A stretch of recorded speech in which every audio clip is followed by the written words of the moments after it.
The headlines scream out nearly every day. It seems no sport, no city is immune. Dangerous people are finding a way to get close to kids, win their trust, and destroy their lives.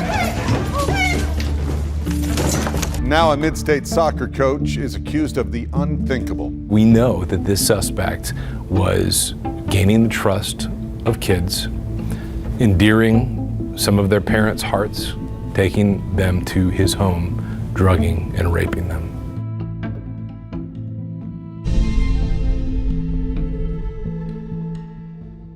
You have to have faith in your coach that they know what they're doing, but beyond that, you have to have faith in the person. Bill Fauver is an Olympic pairs skater turned coach. For years, he's been concerned about his sport and its youngest athletes.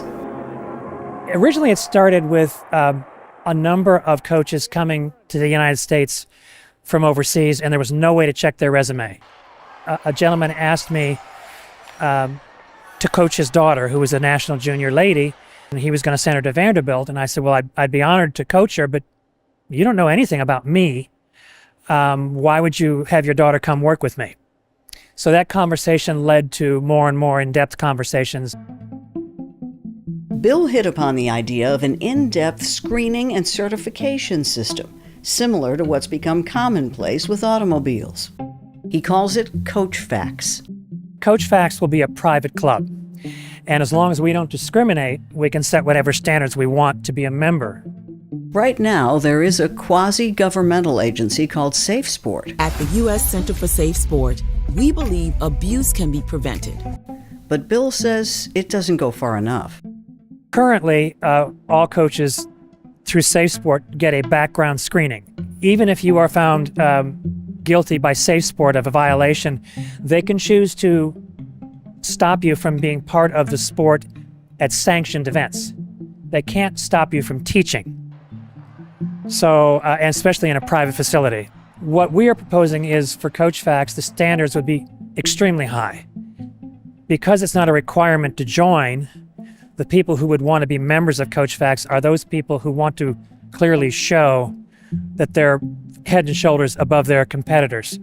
So we would do not only a criminal background screening, but a civil background screening. We would do a random drug testing, which is not done. We would do psychological assessment, which is not done.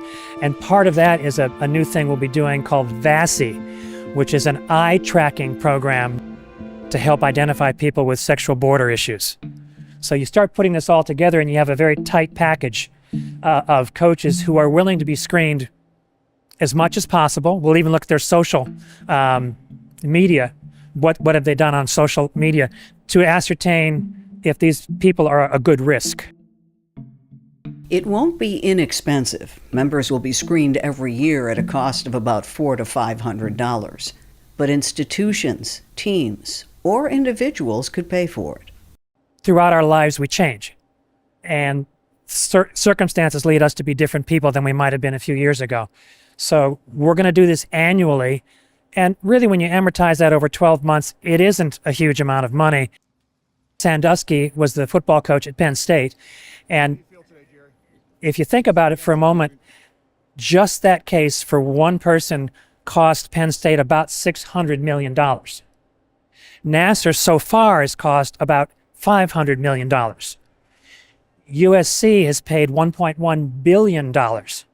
So you have some very large lawsuits, and these are all for single pedophile cases. CoachFax is nonprofit and backed by some top athletes, including tennis pro Pam Shriver. And with what's happened in Nashville this week, Fauver says it's coming not a moment too soon. Once the abuse has occurred, then the problems multiply hugely. Sisters, brothers, families, clubs, everyone's affected by it. What you're going to find in the upcoming weeks and months is there are probably more victims. There's going to be greater effects. This is the beginning of a slow explosion.